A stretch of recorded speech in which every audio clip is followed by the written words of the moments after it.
In modern Christianity, many people have an interest in theories about the end of the world and about the end times. Many times in churches, when we have Bible studies that take place, if you offer a Bible study on the book of Revelation, you'll get huge numbers of people coming because they want to know about the end of the world. Regularly in headlines and in the news, people will point out signs about the end of the world coming. Even on Christian television channels, you'll hear this. If you go to on your cable television and you watch some evangelical talk shows, they're often talking about the signs of the end being near. It's very common in modern Christianity. The reality is that if you read the Bible accurately, the end has already taken place. J.R.R. Tolkien describes this beautifully in the Lord of the Rings, when Frodo looks at his friend Sam and says, "I'm grateful that you're here with me, Sam, here at the end of all things." Their lives weren't over, right? They were going to keep living. But the most crucial event in all of history had taken place, the end of all things. This was Tolkien's way of describing the Paschal mystery, the crucifixion, the end of all things. And indeed, the book of Revelation says the same thing. Many people hear the word Armageddon. They think about the battle of Armageddon that will take place at the end of time. They don't realize that the battle of Armageddon already took place on this day. You may have noticed in the Gospels when they came to arrest Jesus, he challenged them, "Who are you looking for?" And the legion of soldiers cowered in fear, unable to respond. And Jesus finally said, "I am." The Old Testament, remember the story of Moses and the burning bush, right? When he asked for God's name, God said, "I am Yahweh," or ego eimi in Greek. The name of the Lord was so powerful and so revered by the Jews that they literally never said it out loud. And so Christ, unabashed, totally confident, proclaimed, "I am He." And the legion of professional Roman soldiers fell to their faces on the ground in fear, recognizing who Christ was.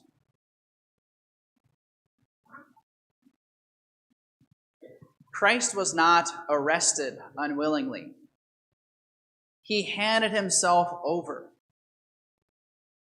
He told Peter when Peter took out his sword, "Do you not realize that if I so desired, my Father could send me a legion of angels to come to my defense?" When Pontius Pilate questioned Jesus, "Are you a king?" Jesus' response, "My kingdom is not of this world. And the only reason why you have any power at all is because it is given to you from above." Christ is the King, full of power. He handed himself over.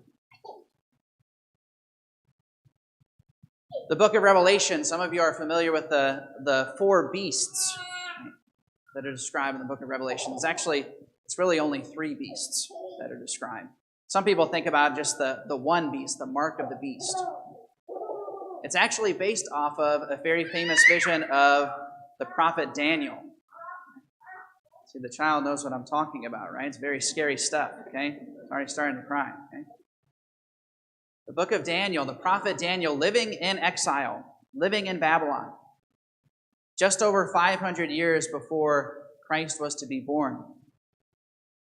And Daniel being there in Babylon with his people, seeing their suffering, and not just their suffering, but the fact that the Babylonians were mocking them, mocking their religion, mocking their God, just as Goliath had mocked the God of Israel before the armies of Israel, when only one man was courageous enough to stand up and fight. So likewise the Babylonians were mocking the Lord of Israel, because they had defeated the Israelites and carried them off into exile, put them through terrible humiliations and tortures. It was truly a time of darkness. And so Daniel, living in exile, prayed to the Lord, Lord, how long will darkness reign? And in chapter 7 of Daniel's prophecy, God responded to him.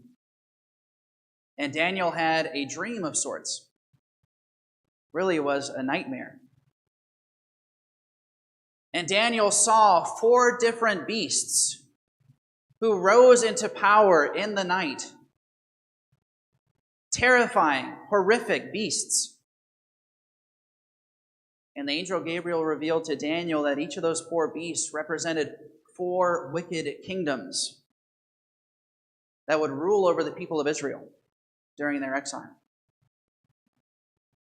We know from history that this dream was perfectly fulfilled. That the 4 kingdoms, the 4 beasts, represented, first of all, the Babylonians, then the Medo-Persians, then the Greeks, and finally the Roman Empire. The last beast in Daniel's vision was so horrifying, so terrible, he couldn't even describe it as an animal. The angel Gabriel revealed to Daniel that this would be the darkest of the times. This was the hour of the most terrifying beast.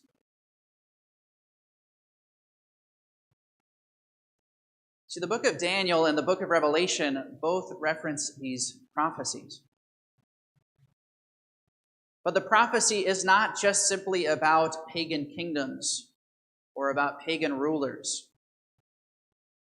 It is about the battle that has taken place from all of eternity, when the devil rebelled against God in the very beginning, and ever since then has been rebelling against God, trying to destroy everything that God holds dear.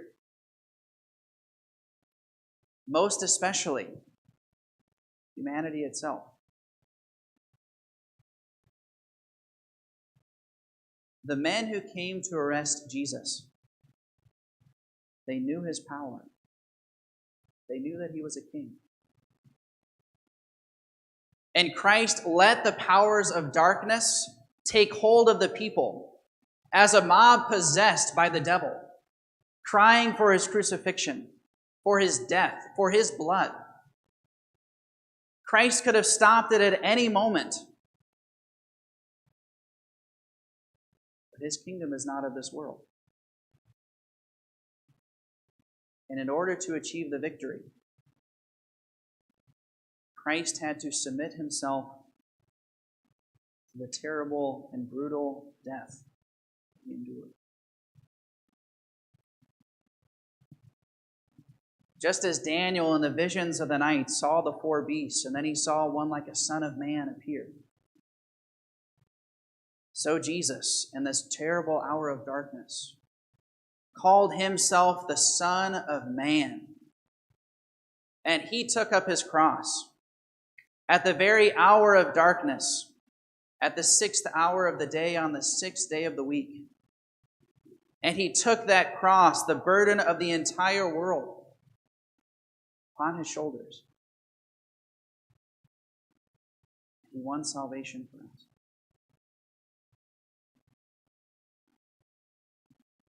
By his wounds, we have been healed.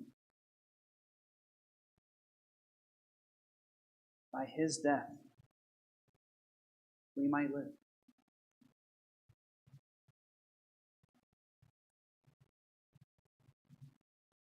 In a few moments, we will be venerating the cross. The cross, the very instrument of the torture and the pain Christ bore for us. And we will come and venerate, giving thanks to our Savior and our King, the one who poured out everything for us.